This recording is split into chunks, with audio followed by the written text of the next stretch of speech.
안녕하십니까. 박훈탁TV입니다.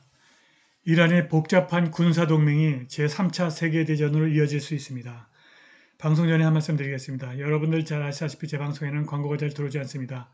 들어와도 며칠 후에 들어오거나 단가가 낮은 광고만 들어옵니다. 여기 후원 계좌 있습니다. 자율 구독료 부탁드립니다. 구독, 좋아요, 알람 설정 부탁드립니다. 이스라엘이 가자 지구에 대한 지상작전뿐만이 아니라 이란에 대한 군사작전을 시도하고 있습니다. 이와 관련하여 새로운 관점을 얻으려고 러시아의 프라우다 신문이 유엔 군축위원회 이고르 닐루킨 위원에게 이스라엘이 이란에게 군사작전을 할 수 있을까요? 라고 물었습니다. 피상적으로 니클린의 대답은 부정적입니다. 하마스는 순위파 조직이고 이란은 시아파이기 때문에 하마스와 이란은 직접적인 관계가 없다는 것입니다. 이란은 같은 시아파인 레바논의 헤즈볼라를 지원합니다. 프라우다 신문이 니콜린에게 물었습니다. 유대인들이 헤즈볼라를 공격하고 이란에 대한 군사행동으로 나아가기 위해서 레바논을 공격하는 이유가 무엇입니까? 니콜린은 이스라엘이 미국을 이란에 대한 군사행동으로 끌어들이기 원한다고 대답했습니다. 니콜린은 모든 것이 9.11 사건과 비슷하다고 말합니다. 이스라엘 정보기관들이 모든 것을 준비했고 모든 직원들을 휴가 보냈고 아무것도 작동하지 않았고 전체 시스템이 작동하지 않았습니다. 미국은 텔아비브의 이란 공격을 지원하기 위해서 군함과 해병 4,000명을 파견했습니다. 니클리는 이것이 미국의 보편적인 정책이라고 말합니다. 미국은 1980년대에도 똑같은 일을 했습니다. 미국은 바다에서 레바논이나 가자 지구에 한포 사격을 했고 그러다가 테러 공격으로 끝났습니다. 미국인 200명이 죽었고 전쟁을 떠났습니다. 이번에도 비슷한 일이 일어날 것 같은데 지금 근처에 중국 군함이 있습니다.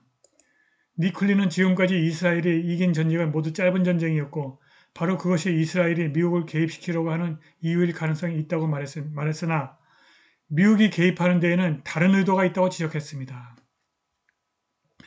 미국은 글로벌리스트 정책을 따른다. 미국의 글로벌리스트는 이스라엘을 포함한 모든 민족 국가의 파괴를 원한다.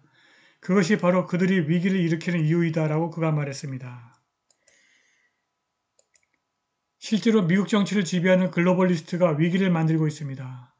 이번에 새로 하원 의장이 된 마이크 존슨 의원은 팍스뉴스의 진행자 신 해니티에게 중국, 러시아, 이란이 미국에게 큰 위협이 되는 악의 축을 구성하고 있다고 말했습니다.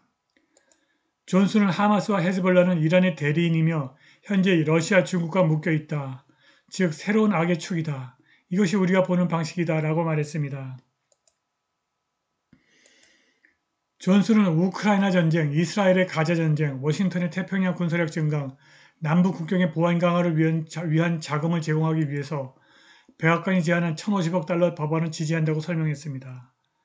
미국의 글로벌리스트는 헤즈볼라와 이란을 공격함으로써 제3차 세계대전을 촉발할 수 있습니다. 20세기 역사를 연구한 사람이라면 누구나 제1차 세계대전으로 이어진 군사동맹의 도미노 효과를 촉발한 일련의 비극적인 합리와 우연에 대해서 잘 알고 있을 것입니다. 제1차 세계대전은 펜타곤의 고등방위연구계획국이 핵심 사건이라고 부르는 사건 즉 더 큰 지정학적 재난을 촉발하는 상대적으로 작은 행동에 관한 이야기였습니다. 당시 유라시아의 복잡한 동맹체인은 세계대전을 위해서 맞춤 제작되었으며 필요한 것은 단지 올바른 촉매제뿐이었습니다. 세르비아와 오스트리아의 작은 전쟁이 복잡한 동맹체인을 자극해서 세계대전을 만든 겁니다.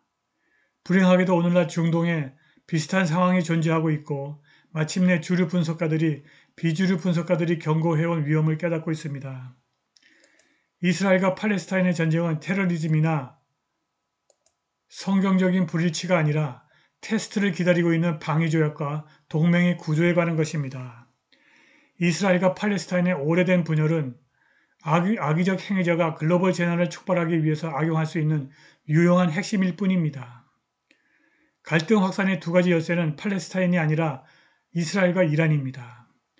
미국과 이스라엘 관리들의 수많은 언론 토론에서 이란이 10월 7일 이스라엘 정착촌에 대한 하마스 공격에 주요 영향을 미쳤다고 언급되었지만 아직 구체적인 증거나 정보는 나오지 않았습니다.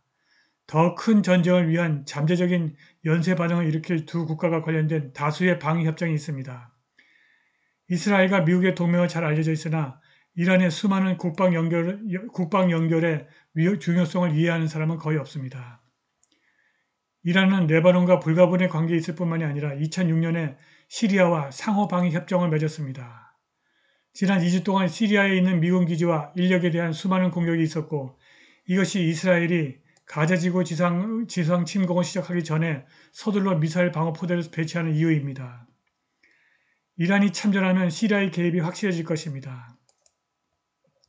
이란과 예멘의 무장 세력은 긴밀한 관계를 갖고 있습니다. 예멘은 확실히 이란과 서방 사이의 전쟁에 개입할 것입니다.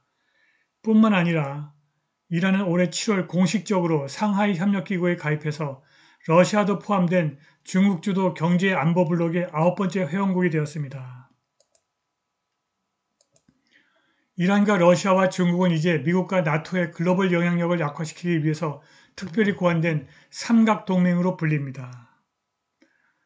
중국은 서방의 제재에도 불구하고 투자와 석유 구매를 통해서 이란 경제를 강화하기 시작했고 러시아는 이란으로부터 포탄과 드론을 구입해서 군비를 보충해 왔습니다. 바이든 행정부는 러시아와 이란이 전례 없는 군사관계를 맺었다고 주장했지만 사실은 지금까지 그 관계를 시험해 볼 기회가 없었습니다.